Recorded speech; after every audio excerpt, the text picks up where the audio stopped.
ಇನ್ನು ಕಾಂಗ್ರೆಸ್ ಸೇರ್ಪಡೆ ಬಗ್ಗೆ ಸ್ಪಷ್ಟವಾಗಿ ಸದಾನಂದ ಗೌಡ ಏನು ಹೇಳ್ತಾ ಇಲ್ಲ. ನನಗೆ ಕಾಂಗ್ರೆಸ್ನವರು ಸಂಪರ್ಕ ಮಾಡಿದ್ದಾರೆ, ಸಕಾಲಕ್ಕೆ ತೀರ್ಮಾನ ಮಾಡ್ತೀನಿ ಅಂತಷ್ಟೇ ಡಿವಿಎಸ್ ಹೇಳಿದ್ದು. ಎಲ್ಲಾ ನಿರ್ಧಾರವನ್ನ ನಾನು ನಾಳೆಯೇ ಹೇಳ್ತೀನಿ ಅಂತಲೂ ಕೂಡ ಬೆಂಗಳೂರಲ್ಲಿ ಡಿವಿ ಸದಾನಂದ ಗೌಡ ಹೇಳಿದ್ದಾರೆ. ಕಾಂಗ್ರೆಸ್ ಸೇರ್ಪಡೆ ಬಗ್ಗೆ ಸ್ಪಷ್ಟವಾಗಿ ಸದಾನಂದ ಗೌಡರು ಏನು ಹೇಳಿಲ್ಲ.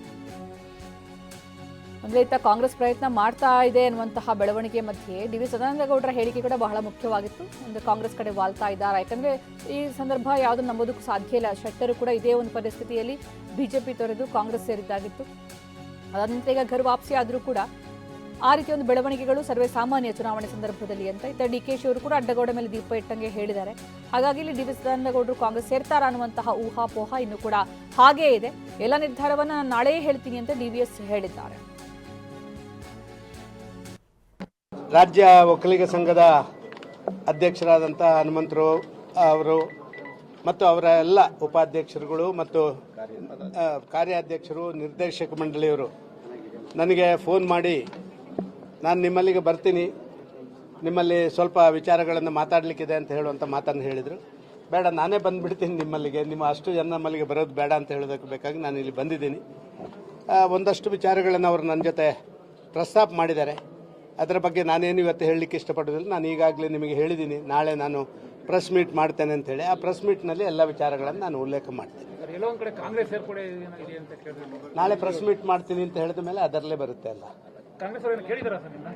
ಸರ್, ನಿನ್ನೆ ಹೇಳಿದ್ದೀನಿ ನಾನು. ನೋಡಿ, ನನಗೆ ಕಾಂಗ್ರೆಸ್ನವರು ಕೇಳಿದ್ದಾರೆ, ಬಿಜೆಪಿಯವರು ಕೇಳಿದ್ದಾರೆ. ಏನು ತೀರ್ಮಾನ ತಗೊಳ್ಬೇಕು ಅಂತ ಹೇಳುವಂಥದ್ದನ್ನು ನಾನು ಸಕಾಲಕ್ಕೆ ತಗೊಳ್ಳುವಂಥ ನಿರ್ಧಾರ ಮಾಡ್ತೀನಿ. ಸಂಪರ್ಕ ಮಾಡಿಲ್ವಾ ಸರ್? ನಾಳೆ ಹೇಳ್ತೀನಿ. ನಾಳೆ ಏನು ಉಳಿಯೋದಿಲ್ಲ, ಇವತ್ತೆಲ್ಲ ಹೇಳಿಬಿಟ್ರೆ. ಈ ಬಗ್ಗೆ ಹೆಚ್ಚಿನ ಮಾಹಿತಿ ನೀಡೋದಕ್ಕೆ ನಮ್ಮ ಪ್ರತಿನಿಧಿ ಕಿರಣ್ ಹನೇಡ್ಕ ಈಗ ನಮ್ಮ ಜೊತೆಗೆ ನೇರ ಸಂಪರ್ಕದಲ್ಲಿದ್ದಾರೆ. ಕಿರಣ್ ಹನೇಡ್ಕ, ಈ ಹಿಂದೆ ಜಗದೀಶ್ ಶೆಟ್ಟರ್ ಅವರು ಹಿಡಿದಿದ್ದಂತಹ ಹಾದಿಯನ್ನ ಮತ್ತೆ ಡಿವಿಎಸ್ ಅವರು ಹಿಡಿತಾರ ಅನ್ನುವಂತಹ ಒಂದು ಪ್ರಶ್ನೆ ಉದ್ಭವ ಆಗ್ತಾ ಇದೆ. ಅವರ ಮಾತು ಮತ್ತೆ ಇತ್ತ ಡಿಕೆಶಿ ಅವರು ಆಡಿರುವಂತಹ ಮಾತು, ಎಲ್ಲ ಬೆಳವಣಿಗೆಗಳನ್ನ ನೋಡ್ತಾ ಇದ್ರೆ ಅದರ ನಡುವೆ ಈಗ ಹೈಕಮಾಂಡ್, ಬಿಜೆಪಿ ಹೈಕಮಾಂಡ್ ಡಿವಿಎಸ್ ಅವರನ್ನ ಶತಾಯಗತಾಯ ಉಳಿಸಿಕೊಳ್ಳುವ ನಿಟ್ಟಿನಲ್ಲಿ ಯಾವ ರೀತಿಯ ಒಂದು ಪ್ರಯತ್ನ ಮಾಡ್ತಾ ಇದೆ. ಒಂದು ವೇಳೆ ಈಗ ಚಿಕ್ಕಬಳ್ಳಾಪುರ ಟಿಕೆಟ್ ಆಫರ್ ಅನ್ನ ಡಿವಿಎಸ್ ಒಪ್ಪಿದ್ದೇ ಆದ್ರೆ ಅಲ್ಲಿರುವಂತಹ ಆಕಾಂಕ್ಷಿಗಳ ಅಸಮಾಧಾನವನ್ನ ಹೇಗೆ ಶಮನ ಮಾಡಲಾಗುತ್ತೆ? ಇದಕ್ಕೇನು ಉತ್ತರ ಇರಬಹುದು? ಸುಕನ್ಯಾ, ಡಿ ವಿ ಸದಾನಂದ ಗೌಡರನ್ನ ಅಸಮಾಧಾನಗೊಂಡಿರುವಂತಹ ಸಂದರ್ಭದಲ್ಲಿ ಕಾಂಗ್ರೆಸ್ ನಾಯಕರುಗಳು ಸಂಪರ್ಕ ಮಾಡಿರುವಂಥದ್ದು ಬಹಳ ನಿಜ. ಆ ವಿಚಾರವಾಗಿ ಸದಾನಂದ ಗೌಡರೇ ಖುದ್ದಾಗಿ ಒಪ್ಪಿಕೊಂಡಿದ್ದಾರೆ. ಆದರೆ ಕಾಂಗ್ರೆಸ್ ಸೇರ್ಪಡೆಯಾಗುವಂಥ ವಿಚಾರದ ಬಗ್ಗೆ ಅವರು ಎಲ್ಲೂ ಕೂಡ ಸ್ಪಷ್ಟವಾದಂತಹ ಮಾತುಗಳನ್ನು ಹೇಳ್ತಾ ಇಲ್ಲ.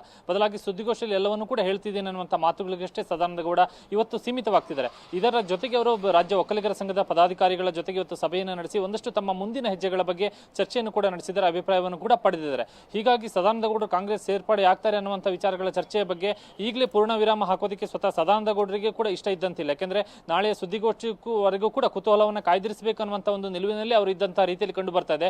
ಆದರೆ ಇರುವಂತಹ ಪರಿಸ್ಥಿತಿಯನ್ನು ನೋಡಿದ್ರೆ ಕಾಂಗ್ರೆಸ್ ಪರಿಸ್ಥಿತಿಯ ಲಾಭವನ್ನು ಪಡೆದುಕೊಳ್ಳುವಂತಹ ಒಂದು ಪ್ರಯತ್ನವನ್ನು ಮಾಡ್ತಾ ಇದೆ. ಸದಾನಂದ ಗೌಡರನ್ನ ಸೆಳೆಯುವಂತಹ ಒಂದು ಪ್ರಯತ್ನವನ್ನು ಮಾಡ್ತಿದ್ದೇವೆ ಅನ್ನುವಂತಹ ರೀತಿಯಲ್ಲಿ ಕಾಂಗ್ರೆಸ್ ನಾಯಕರು ವರ್ತನೆ ಕಂಡು ಬರ್ತಾ ಇದೆ, ಅವರ ಹೇಳಿಕೆಗಳು ಕೂಡ ಕಂಡು ಬರ್ತಾ ಇದೆ. ಆದರೆ ಸದಾನಂದ ಗೌಡರ ಕುಟುಂಬ ಸದಸ್ಯರಲ್ಲಿ ಅವರು ಕಾಂಗ್ರೆಸ್ ಅನ್ನ ಸೇರ್ಪಡೆ ಆಗುವಂತಹ ವಿಚಾರದ ಬಗ್ಗೆ ಯಾವುದೇ ರೀತಿ ಈಗ ಒಪ್ಪಿಗೆ ಇಲ್ಲ ಅನ್ನುವಂಥ ಒಂದು ಮಾಹಿತಿ ಕೂಡ ಟಿವಿ ನನಗೆ ಲಭ್ಯವಾಗಿದೆ. ಸದಾನಂದ ಗೌಡರು ಕೂಡ ಆಂತರಿಕವಾಗಿ ಕಾಂಗ್ರೆಸ್ಗೆ ಹೋಗುವ ಬಗ್ಗೆ ಯಾವುದೇ ಒಲವಿಲ್ಲದಿದ್ರೂ ಕೂಡ ಬಹಿರಂಗವಾಗಿ ಹೈಕಮಾಂಡ್ಗೆ ಒಂದಷ್ಟು ಮಾಹಿತಿಯನ್ನು, ಸಂದೇಶಗಳನ್ನ ಮುಟ್ಟಿಸಬೇಕು ಅನ್ನುವಂಥ ವಿಚಾರದ ಬಗ್ಗೆ ಕಾಂಗ್ರೆಸ್ ತಮ್ಮನ್ನ ಸಂಪರ್ಕ ಮಾಡಿರುವಂತಹ ವಿಚಾರಗಳ ಬಗ್ಗೆ ಅವರು ಬಹಿರಂಗವಾಗಿ ಹೇಳ್ಕೊಳ್ತಿದ್ದಾರೆ ಅನ್ನುವಂಥದ್ದು ಸಿಗ್ತಿರುವಂತಹ ಮಾಹಿತಿ. ಇದೆಲ್ಲದರ ಜೊತೆಗೆ ಸುಕನ್ಯಾ, ಮತ್ತೊಂದು ವಿಚಾರ ಅಂದ್ರೆ ಬಿಜೆಪಿ ಹೈಕಮಾಂಡ್ ಇವತ್ತು ಬೆಳಗ್ಗೆ ಸದಾನಂದ ಗೌಡರನ್ನ ದೂರವಾಣಿ ಮುಖಾಂತರ ಸಂಪರ್ಕ ಮಾಡಿದೆ ಅನ್ನುವಂಥ ವಿಚಾರವೂ ಕೂಡ ಗೊತ್ತಾಗ್ತದೆ. ಹೀಗಾಗಿ ಈ ಸಂದರ್ಭಕ್ಕೆ ವರಿಷ್ಠರು ಮಾತನಾಡುವಂತಹ ಸಂದರ್ಭದಲ್ಲಿ ಚಿಕ್ಕಬಳ್ಳಾಪುರ ಕ್ಷೇತ್ರದಿಂದ ಟಿಕೆಟ್ ಅನ್ನು ಕೊಡುವಂತಹ ವಿಚಾರದ ಬಗ್ಗೆ ಕೂಡ ಪ್ರಸ್ತಾಪವನ್ನ ಮಾಡಿದ್ದಾರೆ, ಆಫರ್ ಅನ್ನ ಕೊಟ್ಟಿದ್ದಾರೆ. ಆದರೆ ಆ ಸಂದರ್ಭಕ್ಕೆ ಸದಾನಂದ ಗೌಡರು ಚಿಕ್ಕಬಳ್ಳಾಪುರ ಕ್ಷೇತ್ರದ ಬಗ್ಗೆ ಒಲವನ್ನ ತೋರಿಸಲಿಲ್ಲ, ಸಹಮತವನ್ನ ವ್ಯಕ್ತಪಡಿಸಲಿಲ್ಲ ಅನ್ನುವಂಥ ಒಂದು ವಿಚಾರ ಕೂಡ ಗೊತ್ತಾಗಿದೆ.